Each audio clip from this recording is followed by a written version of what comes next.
we look at these challenges that were presented, and I look at it this way. I need to find a way through it, over it, or around it. There's no option to stop. I've never, and you can say this probably too, you've never had something put in front of you that you've never been able to solve or get past, right? And I feel I really know what my purpose is. It's taken a lot of years to get to that point, but... You're listening to the Limitless Leadership Podcast, the podcast designed to help automotive repair shops learn how to lead, coach, train, and manage their team better by sharing proven techniques and thought-provoking interviews from industry leaders. Are you ready to transform your leadership skills by tapping into unrecognized potential to achieve limitless results? Let's get ready for liftoff. It's time to go from great to greater. Here's today's episode.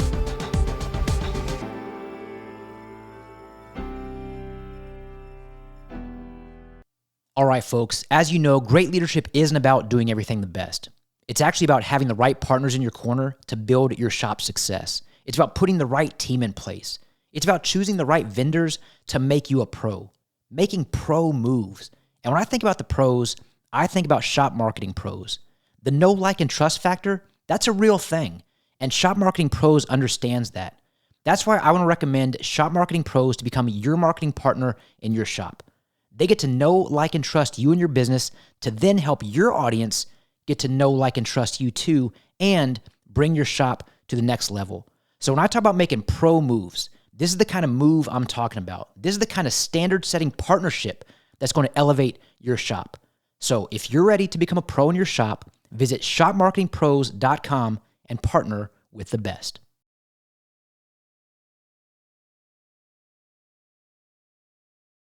All right, everyone, welcome back to the Limitless Leadership Podcast. Before we get started with today's episode, don't forget to like, comment, subscribe, do all the things you need to on social media. Don't forget to go to YouTube at The Bearded Leader and hit that subscribe button. And you know, we're on a mission to reach people and build leaders. Like, that's what our mission is, to reach people and build leaders. And once again, I got another great leader in the industry, someone who I think shares the same vision, and we're aligned in a lot of ways because of what leadership means to us and the role it's played in our lives. Our guest today is a shop owner, Accelerated Diagnostic and Automotive. He's a business coach and training instructor for Auto Ignite Management. Our guest today is Mr. Matt Wagg. Matt, thanks for being here, man. Josh, thanks for having me, man. This is a big honor to be here and to be able to share a little bit of my experiences and my background and my viewpoints on leadership, because I think it's just such an important thing that we got to be thinking about. I agree with you, and I'm excited for the audience to get to know you more. Full transparency, I'm also going to get to know you more on this episode. So you and I are connected on social media, but we don't really know each other too well. But here's what I do know about you, Matt. Every time someone who I know has attended a session that you've done, whether it be training, whether they heard you speak in some form or fashion, I always hear how amazing you were. And that is inspiring to me. That's encouraging to me. I'm excited to meet you in person at the Ratchet and Wrench conference later this year in Glendale, Arizona, October 8th through the 10th. You're speaking on a topic that I would consider my niche in the industry. And so I'm excited for you to share that topic with today's audience. But before we get into any of that, let us know who you are, what you do, and how you do it. So as you said, my name is Matt Wagg. I've been in the automotive industry my entire career. I kind of grew up with a wrench in my hand. So my dad, I'm a third generation automotive technician. So my grandpa, he was back in World War II working on Harleys in the military. And so I've been around cars my whole life. In high school, I got the itch to become a technician. My parents tried to push me away from it. Back then it was go get a business degree, go get a 4-year degree. And that wasn't my cup of tea. And I was doing some work back then with my dad in his shop, and a lot of his coworkers are like, why don't you just go into the diesel industry? Like them guys make a lot of money. And I'm like, okay.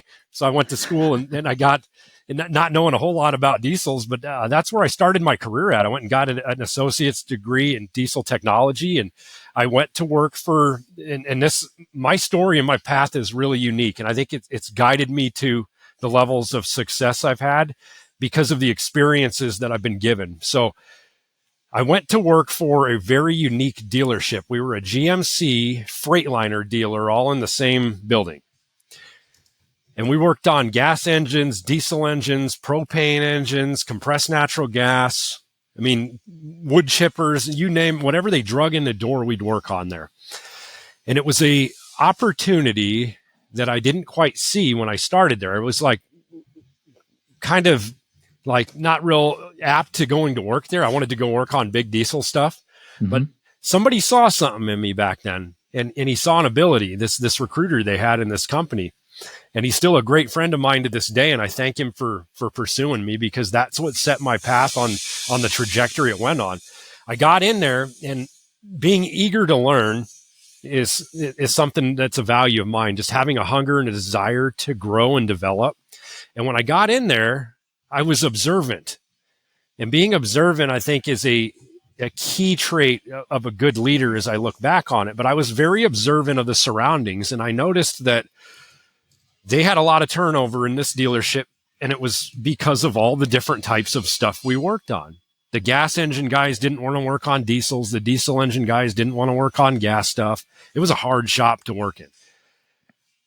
I had a leader there that saw something in me, and he took me under his wing, and he was very hardcore guy, just almost authoritarian, but he saw something in me, and he started driving on me. And he started training me after hours on stuff. And next thing you know, 2 years after I started out of school, I was promoted into the lead technician role, and I was a counterpart to him. Hey folks, running an auto repair shop, it's tough. We know that. And between managing repairs, keeping customers happy, and handling front office tasks, there's never enough time in the day. That's where Hub Shop Solutions comes in. Hub takes the burden off your team by building fast, accurate repair estimates and handling extended warranties, so you can focus on what really matters: running a profitable, efficient shop. With Hub, you free up your team, you boost efficiency, and you increase profits. So sign up now and get free onboarding. Visit hubshopsolutions.com to schedule a demo today. Hub Shop Solutions. Unlock your shop's full potential. And I started taking and soaking up as much training, and I was listening, and I was observing, and I was applying what I was being given, and it paid off. And I was putting in a lot of hard work and a lot of effort, and people were seeing it. And not that I wanted the recognition, but I wanted to be good at my job. That's what I wanted. I wanted to be a good technician. So I did that for about 4 years, and then I got promoted into a shop foreman position at that dealership. So I was the manager, a working foreman, where we billed out a certain amount of our work per day. It was a production, and the rest of our day was clerical. About 20%, 30% of my day was clerical. And I got promoted into that role and spent about 2 years in that position, and I was supervising 15 people. Now, you can imagine being somebody that's in their early 20s, supervising people back in the early 2000s, and you know, our workforce is an aged workforce for the most part. But when I got put in charge of guys that were double my age, that's where I had to figure it out. And I had to figure out, how do I effectively lead these people? Because I'm not here to tell them what to do and give orders. I need them to get a job done, and we all got to be on the same page. And so I had a rough group of guys, because some of these guys saw me when I first started out, and some of them believed in me and helped me, and they saw the potential I had. But I had to learn really quick how to go in there, gain respect, and apply my abilities to the best of what I've been given. You know, you learn a lot over time. You learn in leadership daily, I feel. And sometimes we got to learn the hard way. Yeah. But that was where I really picked up a lot of, here's how I need to get people on my side, and what do I do to get these people to believe in me? And I had to think about that. And that's always my philosophy in leadership now, is anybody that works with me, and I never say they work for me, people that work with me, they're side by side. We're in this together. Yeah. That's always the way I've looked at it. So that was how I gained clout with these guys. And we ran a great shop, most profitable shop that company had ever had, the most profitable that dealership had ever been. And at that point, I took a turn in my course, and I enjoyed training people so much, and desired to help people. And I went to work for the community college in Omaha as a training instructor. So I become a faculty, and I went into that program, and you're going to see a lot of these pieces of this leadership that'll come together here. It's kind of fun looking back on this. So I started out, and we had like 19 students in the program, and I stayed there for about 4 years, and we grew it to over 90 students when I left. But again, there's a theme here. I got promoted into the program chairperson while I was at the school, and I thought it was just because I was working hard, and I didn't necessarily see the whys behind it. Like somebody saw something in me, and I'm just like, oh, hard work's paying off. Okay. I didn't go chasing after it saying, hey, I need this job. It was given. While I was at the school, I really wanted to open a business up. So I started taking some business classes part-time and figuring out how to write a business plan. And that was ultimately where I got started in my business endeavor here. And that's a long drawn out story that we could talk about another time if you wanted to hear some cool stuff. But I basically had to start my business from the ground up, and it was a part-time thing I did for about 5 years from my home garage, and saved up all the money I could to be able to secure a loan to be able to go full time at this. And I did that in 2020. But in the time frame there, so I left the college and I went to work for a Caterpillar dealer as an instructor. I got hired on as a regional training instructor for Caterpillar franchise. And they wanted an engine trainer and somebody that knew emissions and electronics. And that's really what my forte was as a technician, I was a diagnostic guy. And so 9 months after I got brought on board there, they had some big management changes that took place. And one of the lady that brought me on, she ended up leaving. And so we were without a leader for a good 9-month period. I had no direct supervisor, and the department I learned, and again, I go in, and the way I work is I'm observant. And I've learned that's, like I said, that's a great trait as a leader to have. But I go in and I watch, and I see what's going on, and I try to figure out how's all this working. And I naturally just started doing things, and people started to gain respect. I knew nobody on the team when I started there. And some of the things that I was doing was just like relating to people, being real with people, providing factual evidence on things that needed changed, providing my opinion with solutions. And why I keep bringing 9 months up, and 9 months after being there, I was promoted into what we call a regional training manager position. So I became the supervisor of the department at that point, and I was overseeing the team of technical trainers that they had in our territory. And Matt, I want to stop you for a second, because first I want to say I love where you're going with this, and I'm going to ask you to keep on going after I just share this thought. And it's really more so I want to just highlight something that you've shared multiple times. You've alluded to, now I'm counting 3 different times where you're viewing a situation as an opportunity and not an inconvenience. 2 that come to mind is the fact that you had a leader who left, and for 9 months there was no formal leader, but that could have been viewed as an inconvenience. It could have stressed you out. It could have been a negative thing in your perspective, or from your perspective. But with perspective, the way that we view things drives the way that we do things. And what you did instead was you chose to be observant, and you chose to be proactive, and you viewed that situation as an opportunity that you captured. And and now we're finding out 9 months later, you got that promotion because of the opportunities that you captured early on in your career, when you're a young leader who's leading people who are twice your age in an industry that may not be as gracious as others. For a young leader, I can imagine the potential thoughts of imposter syndrome, and you're thinking like, man, am I even ready for this? Am I capable? Am I competent? Am I confident? But again, that's an inconvenience or an opportunity, and you chose to look at the latter. And I want to applaud you for that, because that's challenging. So I do want to ask you to keep going with your story, but I do want to ask, before you do that, help the listening audience understand how they can view situations as opportunities and not inconveniences. Yeah, I think that's a great thing. And I think our society, we're groomed to look at things in a negative manner. I mean, if you go onto social media, if you watch the news, what's 80% of what you see on there? It's typically stuff that is there to get you worked up, get you angry. And so we've been, I feel, groomed as a society to look at things in a negative manner, we're not necessarily looking for the good in stuff. And that's a mindset shift that I think you have to have. Mm-hmm. And you have to look at things, and, I've heard this from quite a few people, but you got to start looking at things in life happening for you, not to you. Preach. That's so good.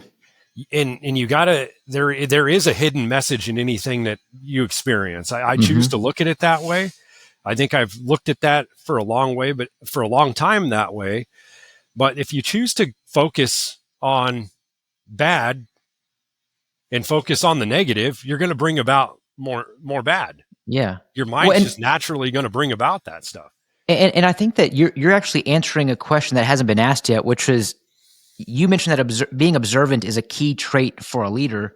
And if I were to ask you, why is that? Elaborate on that. You're literally explaining why that is, because you're able to view things differently. You're able to look at things in a different lens. You're so observant that you've recognized, look, for every situation that we encounter, it's not always going to be good, right? I mean, we know that not every day is going to be a good day, but we can still find the good in every day. And I'm of the opinion where we know this phrase, when it rains, it pours. We can also say, when it rains, look for rainbows. There are opportunities within the negative. And because you're observant, it allows you to see beyond just the immediate negative, quote unquote negative, that a lot of us might naturally gravitate towards. Yeah. Yeah, you're exactly right. And so when we look at these challenges that were presented, and I look at it this way: I need to find a way through it, over it, or around it. There's no option to stop. Okay. We're going to get around this thing, and it's possible. I've never, and you can say this probably too, you've never had something put in front of you that you've never been able to solve or get past, right? Yeah, everything's figureoutable. You can. We can solve it. We've got the ability to do it. Nothing in life has been too hard that we've never been able to get through it. And that's the mindset I get into when I get into tough situations. Yes, it's tough. It's stressful, but I feel I've been put here because I can get through it. And that's the way, good. That's the way I look at a lot of things, is that I've got a purpose on earth, and I feel I really know what my purpose is. It's taken a lot of years to get to that point, but I feel that I've got a harder path put in front of me. You could look at it as hard. It's opportunities though, but I feel because of who I am, I'm the one that's able to forge through on that path. Matt, you're reminding us that we all have the resources. Everything is truly figureoutable. We can get through and go through anything and grow through anything. We have the resources, but not many of us are always resourceful. And I think what you've been able to understand and grasp the concept of, and even implement, is this concept of, I'm going to figure it out. I know I have the resources. Now I'm going to be resourceful, and we're going to make it work. So let's go back to where I interrupted you. So thank you for allowing me to do that. No, it's all good. But thank you. That's great. You got the promotion, and now where? So we took the we took the department and we made something great out of it, and we really built a good thing. And my plan was to always open a business. I didn't have the courage to do it, and finally, end of 2019, I got my business loan approved, and I had a straightforward, and this is the other thing about leadership, is you got to be honest with people, and you got to be direct. And my boss at the time approached me about a possible training they wanted to involve me in, and a possible promotion into some other role in the company. And I had to sit down with her and tell her, I told her the truth. I said, I don't know how long I'm going to be here. Here's what I'm working on, and I think you need to be aware of that. And I think she had a tremendous amount of respect for me doing that. And I'm sure she did. I think anyone who can receive clarity and direction from those that they're leading or those they're being led by, you can't help but respect that clarity and direction, because we all want that. I mean, ultimately, we know that we as leaders get to create two things so that we can provide two things. We get to create safety and trust so that we can provide clarity and direction. Because those two things, clarity and direction, we all need it. We all deserve it, but we often don't get either or both. And that's really where when we know a lot of folks don't leave bad jobs necessarily. They might leave bad leaders because the leaders aren't providing the two things that everyone deserves. Yep, exactly. Keep going. Sorry. Yeah, so we did that. So September 2020, and we're kind of in the height of COVID right then. Right building popped up, pulled the trigger on it, and So I ended up leaving that position, but I knew this was going to be a hard deal to get into, to start this shop from scratch. And so this is a hard time to get into this business and not make an acquisition, I feel. And I didn't have the means to go buy somebody out. I had a very limited loan I was able to take out, but I go into it. Yeah, go ahead. Let me ask you, Matt. Sorry, let me ask you, because towards the end of 2019 is when you started this process. Yeah. And we know that just months later, COVID happened. Yep. How did that affect your progression into eventually opening your shop? And where were you at mentally? Like, how were you doing? Yeah. I mean, because I got to imagine emotions were high and maybe logic may have been low. How are you doing? It was tough because we got this loan approved in November 2019.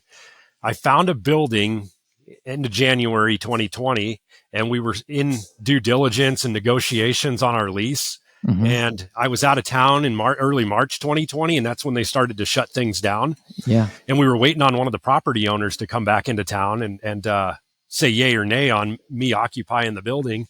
And what had happened is I got a call. I'm out in California helping. My grandfather had passed away. I'm helping my dad move back. And so I get a call from my broker, and she says, Matt, Tom, the guy that is the co-owner of the property, he's back from vacation, and he said no to you moving into the property. And I mean, this is something I had worked on since 2015. That's when I started writing my business plan, and talk about discouraging. And I said, first thing that comes to mind, Josh, I'm like, can I eat lunch with this guy? I said, let me talk to him. She goes, Matt, it's a hard no. And I'm just, everything sinks. I mean, I already had an equipment supplier in there to lay the building out. We had contractors ready to build the lobby and bathrooms. I mean, we were just pumped. And then that happens. And so then you get talking to my banker, and he's just, Matt, let's hold tight for a while. I don't know what's going to happen here. He goes, I don't think it'd be a wise move to pull the loan right now. And you're shot. And everything's collapsing around you. That's what it feels like, right? And then, at that time in the world, I was a training instructor for Caterpillar. So we were no longer able to congregate people together. We got sent home to work, and you're worried, like, is my job secure? I mean, you got all these emotions running high, and we're in a weird time because we've never been told that, hey, wear a mask and hey, sit at home and don't go out. And if you've been around people coughing, isolate yourself. You're just like, what in the heck is going on? And they're telling you to get shots. And I mean, there's just, it's a weird time. So I held tight, and I never lost my faith in it. And that's one thing too with me, is that I have a strong faith in what I believe in. And I believe that I've got a calling to do something. And, I think the good Lord worked something out for me at a plan, and this was the better plan than that was. And so I get a hold of my banker in June, and I said, Steve, is my money still good? And he goes, are you serious? And I said, yes. He goes, you're nuts. He goes, let me call you back in a couple hours. And he called me back, and he says, yeah, if you want it, you can have it. And so we started looking for a building and found a building, and the landlord of the property that we're in, she goes, I want to do a background check on you. She thought we were crazy too, wanting to lease a building in that time. And, but anyways, Josh, I had a business plan. I had a plan, and my plan was well thought out. I got educated big on business before I got into it. And part of that was like, how am I going to staff this thing and grow it to what I want it to? I'm going to have people, and I'm going to have to lead them. I can't be a technician forever and grow the business to where I want it to be. I felt, So I want to ask you about what hiring looks like for you in your organization, but I want to go back and highlight something that you mentioned, because you mentioned your faith and how important your faith is. And if you listen to this episode or this podcast before, rather, I'm a faith-based individual myself. This is a faith-based podcast. I'm a man of faith because I know that I would not and could not be here without God and what he's doing in my life and for this business and for this organization. And I know that the similarity between faith and fear is that they both believe in a future that hasn't happened yet. And God continues to instill in me this concept of like, hey, as an entrepreneur, because we know it's hard. Business ownership, it's hard. Yeah. And there's plenty of these roller coaster type of days and weeks and months where we're hopeful that things are going to progress and move forward, but we're also faithful knowing that he's going to keep on providing and he's going to keep on moving in and through the situations. And what I'm hearing from you, Matt, is similar way of thinking, but also a spirit of resiliency. Like you are someone who you could have reasons to not move forward, or you could have reasons to not capture that opportunity and instead view it as an inconvenience. And instead, you're continuing to exude this level of faith, whether you knew it or not. For years, you've been doing it. And not only that, you're modeling it for people in your life, because I know that your family and people in your life see how you respond versus react. And you're showing up for them in a way that a lot of leaders don't, and quite frankly, can't, because they simply don't have the skill set or the knowledge to. Yeah. Yep. You're exactly right. So I want to give you props for that, but let's find out. Like, so how did you begin staffing your team? What does the hiring process look like for you and your organization? Excellent. Yeah. So that was going to be, honestly, I want to tell you, Josh, that I thought was going to be one of the easiest parts of this job, because I know a lot of people. But what I found out is that the people I need here don't necessarily aren't in my group of my network. And so, you try to bring people on, and as a leader, that's a hard thing, is because you've known them in another capacity. Now you're bringing them on to help you in a mission. And it's a challenging thing to draw a line between a friend and a coworker, right? Or a leader and an employee. It's a difficult thing at times, because sometimes when you've got to get hard and have difficult talks, it can ruin the friendship. And unfortunately, I've lost a couple friends out of this, and I've realized that for me personally, it's not best to hire friends, and it's good due to my leadership style to bring people in, and that's the best thing, the way I operate. But we had a plan in place to, within a couple months, to bring on a technician. And before we were even opened up full time, I was already interviewing people to try to figure out who that technician was going to be. And my hiring process, I'm always a person I'm a believer in policies and procedures. And not that I want to corporatize a small business, because sometimes you can have too many policies and too many procedures, and it just becomes another big, large organization that you're working for. But I also feel there's merit in having those. So when I got the business going, I had a job description and duties. It wasn't the greatest, but it was better than nothing. I had an employee handbook day one. And when I hire people, I think those are key things. You need to have an employment application. You got to have some of these things. And when you have those, you can lay out expectations and guidelines for people. And you can lay out, I call it rules of engagement, more or less. And it's where I'm going to do this for you. I'm going to provide you a good workplace. Here's what you need to provide in return. I need your skill set. I need good work. I need good production. And I've worked on fine-tuning that over the last 5 years into a really good process we've got today. And it hasn't been perfect. I've had to learn the hard way a lot made a lot of mistakes along the way with hiring people, and not hiring the right people, not doing my diligence to vet them out properly, putting up with attitudes, behaviors that I shouldn't. Yeah. But to your point, life and work, these things happen for you and not to you. You learn things as you go along. You mentioned your experience with hiring friends. And what I believe is that there is a fine line between love and accountability. And accountability is a form of love, but it can be extra challenging when you're hiring people that friends, family members, people that in your business. I'll ask you, because you have already shared a number of different great takeaways, great nuggets, words of wisdom as it relates to leadership. If I were to ask you, Matt, what does leadership mean to you? How would you answer that question? I think leadership, what it really means to me, is being there for your people. Ultimately, you're with your people. And I don't look at it, there's a picture, right? And I think you've seen this, but there's the guy that's in front and he's dragging the whole group of people behind him with a rope. And there's the guy on the other side of the picture that's back there pushing his team forward. And to me, leadership to me is I'm with my team, and they know I've got their back no matter what.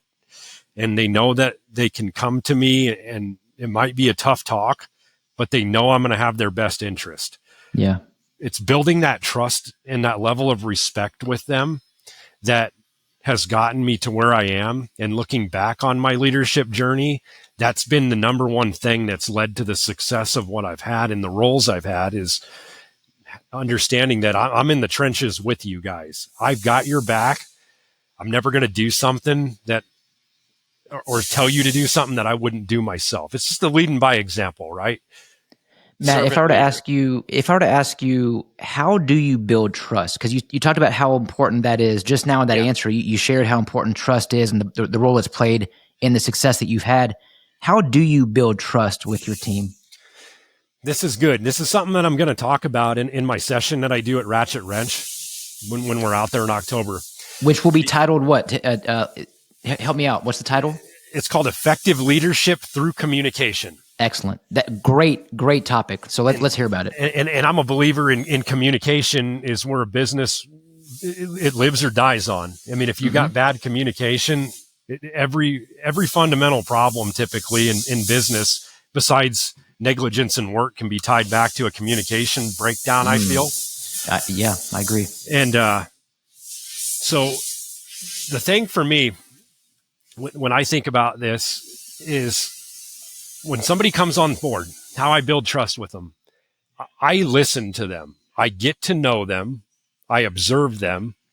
I understand what's important to them in their lives. And I'm genuine about it. And you can do these things and be disingenuine, but people got to know you care. And they got to see the drive in you, and you got to prove it to them. Mm-hmm. You can't just say it and do something different. But I make that my goal with everybody. My goal is to learn within a very short period how each person ticks, because everybody is different. And I want to learn, how do I accommodate that person and their needs? And once you learn that about them, the respect, I feel, naturally comes along with it. Man, very well said. We know that people don't care how much you know until they know how much you care. I want to read the description of your session. And so this is straight from the Ratchet and Wrench conference website. It says, in this dynamic and engaging course, participants will explore the critical role of communication and effective leadership. Successful leaders not only have a clear vision, but are also skilled communicators who can inspire, motivate, and engage their teams. Through this interactive session, we'll delve into key communication strategies that enhance leadership effectiveness, beginning with developing active listening skills, then progressing to mastering clear and concise messaging, and ultimately learning to effectively navigate difficult conversations and conflict. Join us for a session filled with actionable insights and real-world applications that you can immediately implement in your leadership practice. I'll tell you, man, that description, the title, Effective Leadership Through Communication, and that description, if I only went to the Ratchet and Wrench conference to see that presentation from this individual, Matt Wagg, it's going to give me an ROI. So I love that you're sharing this. I think it's only an hour long, right? I think we only get an hour. It's an hour. But still, there's a lot to unpack in an hour. But if you, in your own words, could give us the highlights, the high points, why someone needs to come and listen to your session, what would you say? Put you on the spot, but what would you say? So the high points of this, I'm going to break this down into 3 parts. Okay. So for me, number one, most important trait of a leader is somebody that's a good listener. I feel God gave us 2 ears and 1 mouth for a reason. We're going to talk about active listening skills, and I'm going to give people some great tools that they can implement immediately to become good listeners. And it's not only with our ears, but it's with our eyes. We have to be observant in what we do. And being observant of people's behaviors, attitudes, demeanors. I've got some great exercise items that we're going to do with that portion. I'm going to talk about as well how to communicate prolifically as a leader. So how do we convey our message across to people with different communication styles? Not very many people communicate the same way. And I'm going to talk about methodology to make sure we're understanding how people communicate and things we can do to accommodate our team. We need to not waste their time. We need to talk about things, get to the point. Here's how we do it. the big part of this, one of the best parts of this session, I feel, I think it's a really good session. Obviously, I always want to put it together, so it's great. But no, is the portion when it's delivering difficult feedback and having difficult conversations. And this is hard for a lot of people in leadership roles. It's something that we avoid because it's uncomfortable. We tend to push it aside because it's like, oh, I got more important things to do. We tend to it's uncomfortable to confront somebody that's not performing well, but it's not doing you any good. It's not doing them any good. And it's not doing your guests any good. So I've got some tactics that I've learned over the years on how to structure conversations for receiving feedback and giving feedback. And we're going to talk about what that looks like to effectively do it and to do it respectfully. That's the key is the respect piece. Yeah. This is where we're not telling, we're teaching and we're sharing. It's not, I'm not speaking to you, I'm speaking with you. I love what you're sharing, Matt. This is definitely going to be an incredible session that I know people are going to walk away from better than they came, just like this episode. Before we depart from this episode, I am going to ask you a couple more questions. One of which is, what is the best advice you've ever received from a coach or a mentor? So the best advice that I received, and again, this is something that I learned a little bit later in life, and as I started to study leadership, and it was from a boss of mine, and it was to be real, be relatable, and be approachable. And by being real, you got to be authentic, and being authentic means that the Matt that you get here right now at work is the Matt that exists on the weekend. I'm not going to go put on a mask and be somebody in front of you that I'm really not. So being real, being relatable means that people understand who I am. They understand why I do it. And I can also understand who they are and why they do what they do. Being relatable is something that gives people comfort. They can know you better. They can like you. It helps build the trust. When people know that you're not holding yourself to a higher, I'm better than you because I'm your boss. I've never acted like that once. Yeah. Yep.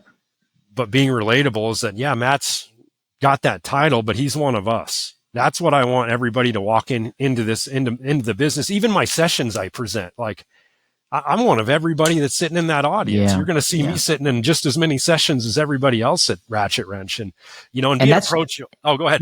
And that's why you have the know, like, and trust factor, which I think is critical. So yeah, I'm pumped to sit in your session as well. So yeah, sorry, keep going. Be approachable. And last one, approachable. Like you need to be predictable is the best way to put it. And when people see the Dr. Jekyll and Mr. Hyde in a leader, they don't know, okay, what Matt am I going to get today when I go talk to him? Yeah, it's good. But being approachable means that somebody can come to me on a good day. And when somebody makes a big mistake down there, we had the technicians and they backed two cars into each other. And they come up and they said, Matt, I know you don't want to hear this, but we crashed two cars. What can we do? And they knew that I wasn't going to overreact. We're going to figure it out. At the end of the day, does it suck? Yeah, but it isn't going to do me any good to go yell at people. These are adults. Again, Matt, a testament to your leadership. You're modeling for them what it's like to respond instead of react. And you're creating that safe place, space, and platform, that environment for them to be able to provide and receive clarity and direction. Like when you can't give clarity and direction if you don't have safety and trust. And it's very evident to me that you provide safety and trust for your team. So kudos to you, man. I think this is great advice for anyone listening. Great episode. My last question for you is, we mentioned that you are a business coach and training instructor for Auto Ignite Management. Share with the audience how we can get in touch with you. Where can we find Auto Ignite Management, and how can this company help my business?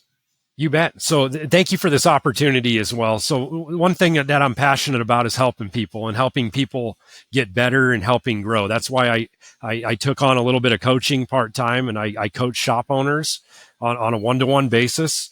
And what we offer is individualized custom coaching for each shop. And we go in and I'll help you on any aspect you need. We're not just tied to financials or tied to this or that. And, but we also do training at seminars as well. So we will build custom topics.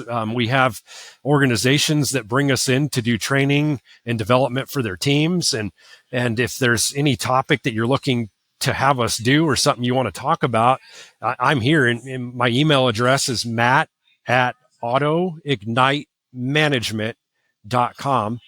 Feel free to reach out. And our website is autoignitemanagement.com. Excellent. AutoIgniteManagement.com. Do get in touch with Matt. I can assure you, you're going to get a lot of information. At the very least, book a discovery call. I mean, it's free. Book a discovery call. Jump on a call with Matt. He'll share with you what he can do, and I know you're going to get an ROI from that conversation. Matt, man, thanks again. Thanks for being here. This will not be your last time on the Limitless Leadership Podcast, my friend. Thank you, Josh. This has been great. I appreciate this opportunity. And I thank love you, what you everyone. do. Thank you. I appreciate that, man. And thank you for being here again. Thank you for listening. As you know, we look to transform our leadership skills by tapping into unrecognized potential to achieve limitless results. So thanks again, everyone.